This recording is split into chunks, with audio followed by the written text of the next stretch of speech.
Looking for a guaranteed way to create content that resonates with your audience? Start a podcast. Interview your ideal clients and let them choose the topic of the interview. Because if your ideal clients care about the topic, there's a good chance the rest of your audience will care about it too. Learn more at sweetfishmedia.com. You're listening to the B2B Growth Show, a podcast dedicated to helping B2B executives achieve explosive growth. Whether you're looking for techniques and strategies or tools and resources, you've come to the right place. I'm Jonathan Green. And I'm James Carberry. Let's get into the show.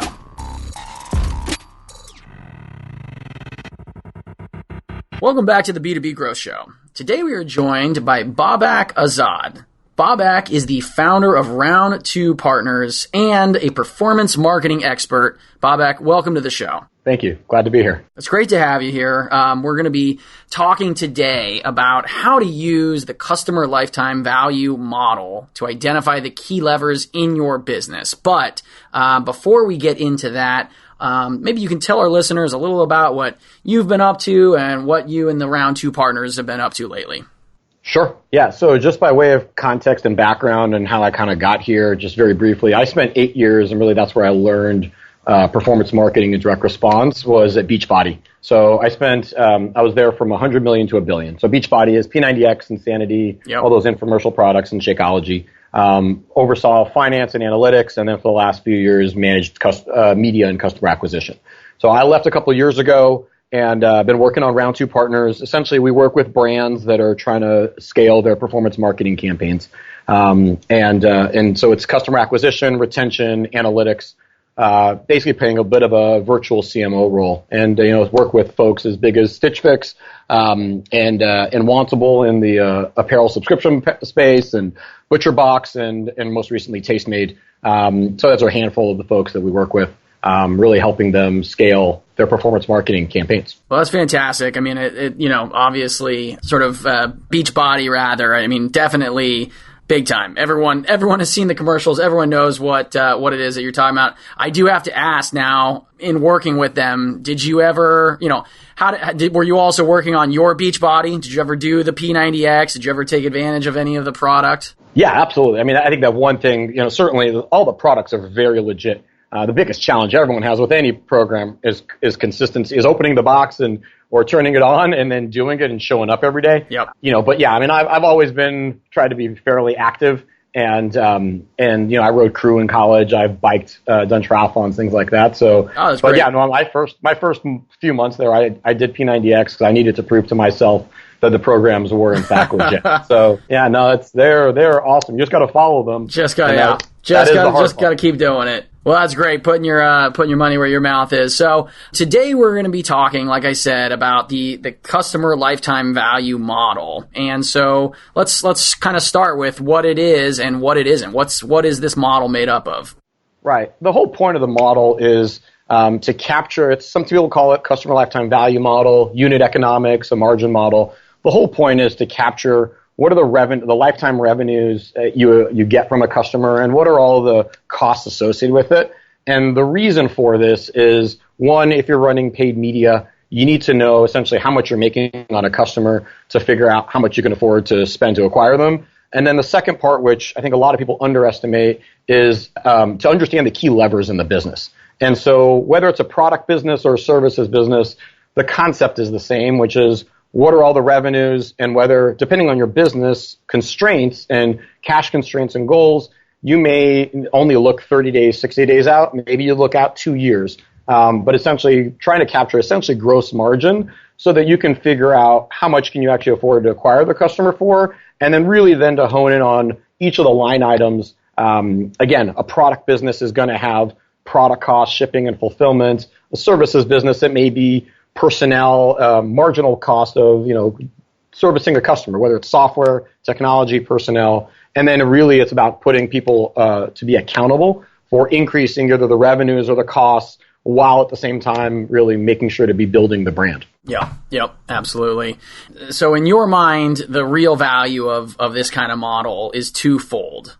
Yeah, absolutely. And yeah, it is because, first, if you're going to spend money to acquire a customer, and I come from a paid media world whether it's in the B2C or B2B world. Either way, I believe in paid media. I think it's just generally more predictable and controllable. And I think if you're going to do that, I don't know how you can run paid media without understanding what the value of a customer is. So is $10 good to acquire a customer? Is $50,000? Depends on your business. But if you don't know how much a customer is worth, and as obvious as this sounds, I think people underestimate and just really just doing a little bit of the work to get some of these things in place. But part of the benefit is the process of going through building this model. And it's not just an Excel model. It's understanding when you get a customer, how much do you generate from them on day zero? Again, whether product or service, what's your base, if you want to call it that? What's your upsell? And then how long do customers stick around? And over what lifetime do you generate those revenues? And then really what are the costs associated with it? And you kind of essentially you build a mini P&L for your business, and then it really forces you to say, how do we get better at each one of these things? And so there's the understand the target cost per acquisition, the target CPA side, and then there's we've got to continue to optimize. And every business I believe has to always be in a mindset about testing and optimization. Okay. So I mean, kind of the two benefits, determining what that cost per acquisition is, and the other benefit meaning that you can start to understand and identify these key levers, right, in your business. That's kind of what you're talking about. Yeah, exactly. And I think that second part too, in particular, well, both sides, there are always sub-metrics, and again, like, this is not it's a bit of math, but this is not rocket science math. It's really about just start tracking, and wherever you are, put benchmarks in place and start to kind of identify what are all the sub-metrics.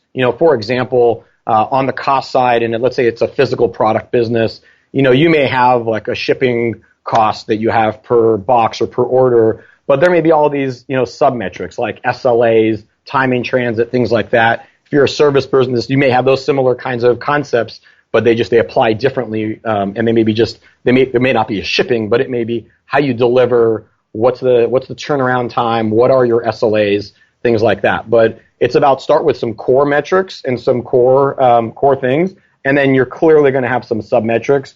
And each person, there should be specific people who have accountability for delivering performance, results, improvements. And it really, it's the whole thing of what you report on gets better and what you don't report on oftentimes won't. And I've just found it is, I don't like to say magical, but it's amazing that when you start reporting and tracking things, they just get better because they're in front of people's faces. Yeah. Well, and that's kind of understanding, seems like on the cost side, but it's also about sort of understanding on the revenue side as well, correct? Yeah, absolutely. And again, whether a product or service, that what happens on day zero, whatever your funnel is, it may be on the phone and a sales rep, it may be online. What happens on day zero? What are people signing up for at that point? And then let's assume you have it's a subscription or a continuity, or it's a SaaS business and there's recurring revenues. How long are people sticking around? And then, what are you doing to improve that? And certainly part of that is then seeing when people stop using your service or they cancel, whatever it is, what are the core reasons? Typically, a lot of people have the same things: price, value, not using it, don't see the benefit. And so then that should trigger a course of action. So it's not just reporting, it's not just an Excel model, it should lead to specific actions based on some of the information you see from it and from some of the follow-on metrics or sub-metrics that you're looking at. But at the end of the day, everything for me is always grounded in action. So it's not just a nice to have, it should trigger, how do we get better? And what are the reasons that, let's say, people are canceling? Let's start identifying and seeing which ones can we chip away at and start making improvements on, and then we got to track and measure, test, and you just iterate on that, right? I'm not trying to oversimplify. I'm not trying to say it's easy, but in certain ways it is simple, and then it's just the execution that's where you put your time, and you gotta bring some smarts to those areas. Yeah. Well, and one of the points that you had made sort of before we started recording was that it is a matter of deploying resources. You had mentioned putting accountability onto specific people as you're sort of tinkering and testing and working to make improvements. Yeah, absolutely. And I think there are two big points in there. One is whether you're a $1 million or $100,000 a year business or a $1 billion business, everyone is resource constrained. Everyone thinks bigger folks have it better, and the reality is everyone has a constraint. And so it's a question of how do you prioritize resources? How do you deploy them? And whether that's time, people, money, whatever it is, you have to figure out how do you prioritize. And part of this model helps to do that, or it should be at least a trigger point for it, or in the things that come out of it. Because you should, I come from a place that information, quantitative and qualitative, should inform decisions. It shouldn't just be, hey, this feels good. It can be quant or qualitative. What are some key points that you can look at to say this is how we're going to prioritize? And then the second part is accountability. And again, I'm a big basics and fundamentals guy. For me, sexiness comes from results and cash as opposed to necessarily the shiny, bright object. But, again, I think most people have found that when they've done this, that when you have a single person who's accountable, doesn't mean they're the only person doing the work, but there's got to be a buck stops here, and there's got to be a person who is leading the charge and has that accountability. And then other people may have sub-accountabilities with that. But whatever it is you're trying to prove, you got to have a single point to say, what are you doing, or what are the key areas? What are you testing? And they may work with, if it's a one-person shop, it's them, or they may work with a variety of teams. But having accountability and being very clear about that, I think we've all been, whether big or small meetings, we've come out of meetings and not be clear on what's supposed to be done and who's going to do it. It's those kinds of things where like, hey, these are very clear next steps. This is who's going to take the lead. That kind of stuff. Again, not rocket science and nothing that's entirely new, but I found that 80 to 90% of the wins and just success comes from focusing on these basics and fundamentals. And certainly accountability is one of those. That's fantastic. Yeah, I think that's a really strong takeaway. Now, Babak, I know that sort of you breathe and live this kind of stuff. We could probably sit here and sort of go down the rabbit hole even further. But if any of our listeners are interested in reaching out and connecting with you, finding out more about today's episode, finding out more about Round 2 partners, what's the best way for them to go about doing that?